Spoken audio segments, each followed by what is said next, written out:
Customs broker Mark Taguba on Tuesday says a friend and handler of Davao City Vice Mayor Paulo Duterte helped him with his transactions in the Bureau of Customs.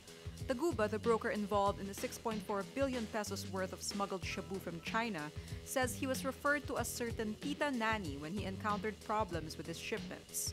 He says Tita Nani told him the so-called Davao Group would help him with his shipments, but he had to pay a one-time enrollment fee of 5 million pesos first. Other members of this group include a certain Small and Jack. Taguba identifies Small as Davao Councilor Nilo Small Abelera Jr. He says he met with Abelera and Jack at a Davao restaurant in January 2017 to pay the 5 million pesos. But Taguba says he never met the vice mayor. Senator Antonio Trillanes claims Abelera has close ties to Duterte. Trillanes says Taguba's statement is not hearsay and shows he has clear and direct knowledge on Duterte's involvement in smuggling. He says, quote, "So the connection is very clear. He even gave 5 million pesos as goodwill money, so there was money changing hands. Let's wait for the next hearing for Small Abelera. We will solidify those links." Philippine National Police Chief Ronald Dela Rosa on Tuesday says he now favors strapping body cameras to cops to ensure transparency in their operations. This after public outrage over the death of teenager Kian de los Santos in a police operation.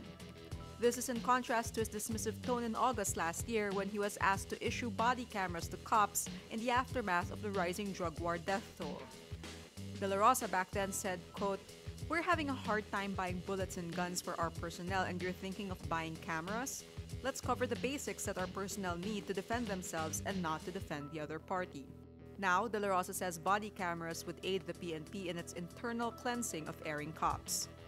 But De La Rosa says he would have to check if the PNP's proposed budget for 2018, which is under deliberation in Congress, can accommodate the purchase of the body cameras. The Agriculture Department lifts the ban on the shipment of poultry and poultry products from Luzon to other parts of the Philippines following the bird flu outbreak in Pampanga and Nueva Ecija. Agriculture Secretary Emmanuel Piñol says the move is based on the recommendation of the DA's biosecurity team. He adds poultry and poultry products may only be shipped on the following conditions. The products must not come from within the 7-kilometer radius of San Luis, Pampanga, and the 7-kilometer radius of San Isidro and Jaén in Nueva Ecija. Any shipment must be validated by quarantine officers. Fresh eggs, chicks, and chicken meat will be allowed. Balut eggs will be allowed, but they must be cooked before they are shipped. All other products not mentioned but coming from accredited farms inspected by DA's quarantine officers and certified to be free from any diseases will be allowed.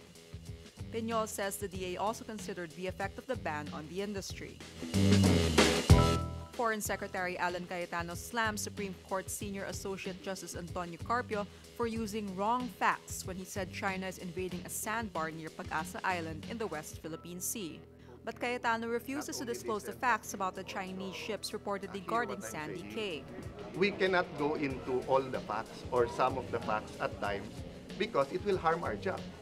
My job is to protect the Philippine claim and the Philippine public. Diba? He says the Philippine government is taking diplomatic actions. Carpio described Chinese presence near Sandy Cay as an invasion of Philippine territory. Paano magkakaroon ng invasion kung wala namang umagaw o tatayo dun sa sandbar na yon? What's the proof? What's the facts?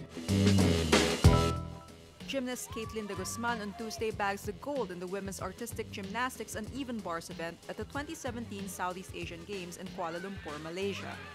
The 17-year-old de Guzman is the daughter of former SEA Games gymnast Cinta Moni de Guzman, who also clinched the gold in the same event during the 1995 SEA Games. The Philippines' Agatha Wong also wins a gold medal in the Tai Chi Kwan Wushu event. As of 4:45 p.m. Tuesday, the Philippines has 6 golds, 6 silvers, and 7 bronzes in the SEA Games.